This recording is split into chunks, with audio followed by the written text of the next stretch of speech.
17 minutes past 8 o'clock on a Wednesday night here in Hong Kong. A beautiful evening. You're watching Newsstream.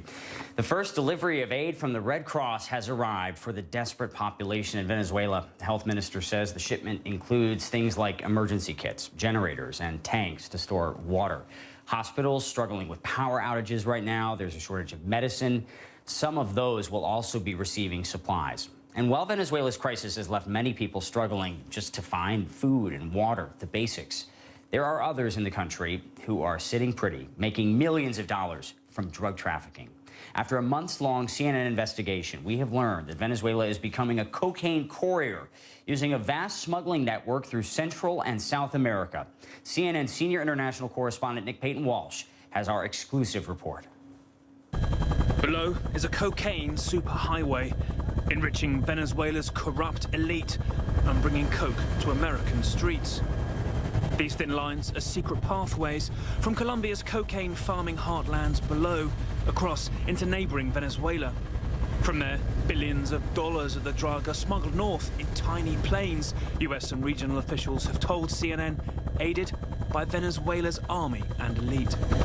The Colombian military we're with don't get any lower to stay out of the range of trafficker machine guns and talk to locals mostly through the leaflets they drop.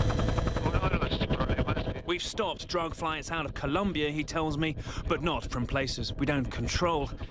He means Venezuela, just 5 miles away. Below, they think they've spotted a cocaine laboratory, one of many fueling Venezuela's role as a cocaine courier, which a CNN investigation has learned is booming just as the country collapses.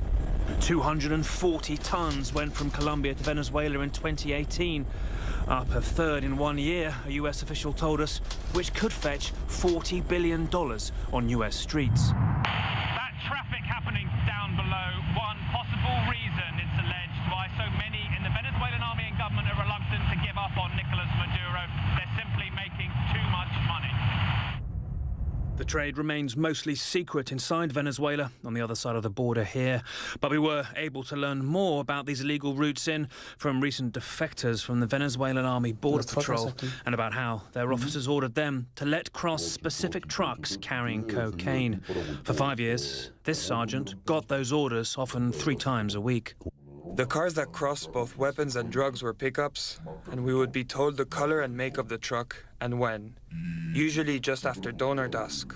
Everything was coordinated by the brigade commander. He'd send a lieutenant to tell you what needed to cross, and this was arranged high up above. Those who didn't agree were swapped out, automatically. He fled to here, Colombia, when the pressure to comply got too much and his unit found themselves confined to base. We were locked on the base. The general would say, "Everyone must be with us. Leave or speak against the government, you'll get arrested." They had us brainwashed with food handouts. One night, I couldn't take it anymore. I went home and told my wife, we leave for Colombia. My son started crying and said, "Dad, what are we going to do?" But I knew if they stayed without me, they'd be captured or interrogated. Venezuelan state TV occasionally shows how their armed forces crack down on the trade, here intercepting Mexican pilots. They have previously rejected allegations they're actually running the drugs and did not respond to several requests for comment. But a US official has told CNN these flights are surging. They used to take off from the remote hidden runways in the southern Venezuelan jungle, but in the last 3 years have moved north, a US official told CNN, to reduce flying time. They used to be 3 a week, but last year they were almost daily. This year, they've seen as many as 8 in a single day, a regional official said, using 50 hidden runways.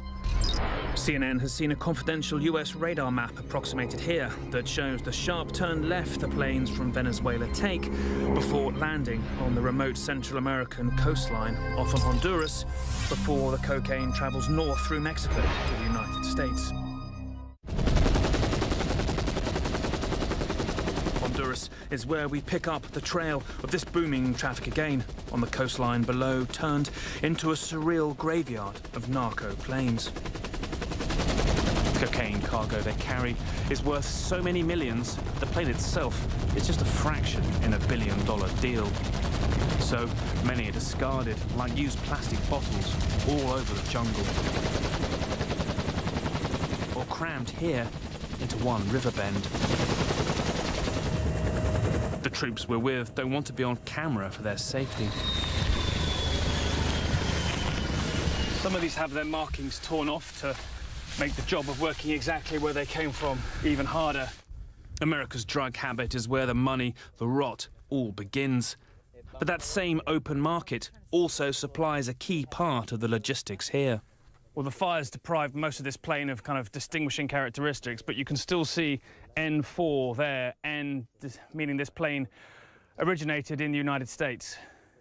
Brokers, a US official tells me, buy up dozens of old planes at auction in the United States and hide their ownership in shell companies to send them south to start their cocaine journey north from Venezuela. Again, another N, which means another plane that started its days in the United States. It's not just traffickers in Venezuela and the US making billions. The entire region is in on it. This is surely Honduras's biggest industry, the billions at stake everywhere. From this jungle road, which is actually a hidden runway, up to the Honduran president's brother, indicted last year on trafficking charges, which he denies. You can't stop the planes being sold or taking off, one officer tells me, so they instead just have to try and make landing harder by blowing holes in the runways. Just even slowing down this multi-billion-dollar trade requires so many more holes to be blown in this vast expanse of jungle. The amount of money cocaine brings here literally dwarfs any effort to fight it. Insane amounts of cash. Into some villages along this coastline they have none. In fact, the Honduran army tells us traffickers flying towards these villages often kick their cargo overboard when they think they're about to be intercepted. Each 30-kilogram bundle of cocaine is attached to floats and then drifts ashore.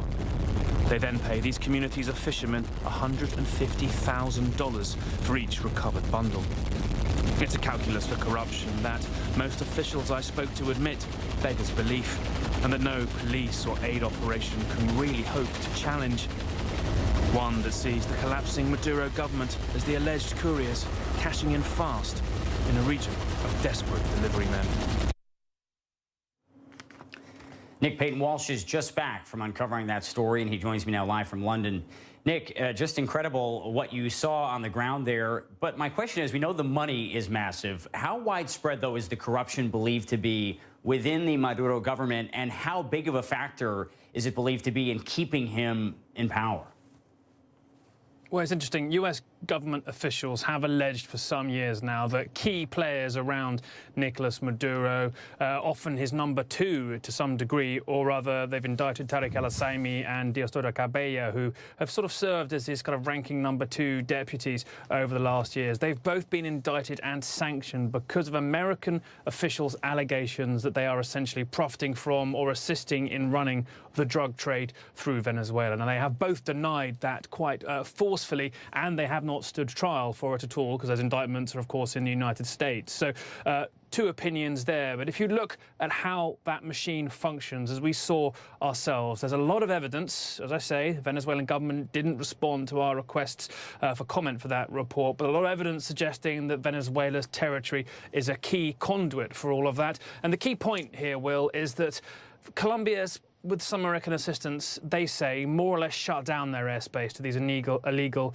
narco flights. Instead, they moved across the border into Venezuela. And the argument is, how can you fly that many planes out of a country without the government being aware that that is in fact occurring, without their own radars seeing how that happens? Venezuela still controls its airspace pretty well. That's the key question here, and that brings into question whether or not this goes up to the highest levels. American officials say it does. If you talk to that Venezuelan defector you heard there, and many other Venezuelan defectors we spoke to who didn't end up in that report you just watched, this goes all the way up through the chains of military command, eventually profiting to those on the top. US officials have repeatedly pointed to the money flow leaving Venezuela very quickly. One US official I spoke to said it's very hard to distinguish what comes from drug profits, what comes from embezzlement, but still the evidence is quite substantial. As I say, Venezuelan officials have historically denied this, but we saw an awful lot to suggest that Venezuela, the trade is picking up incredibly fast, Will.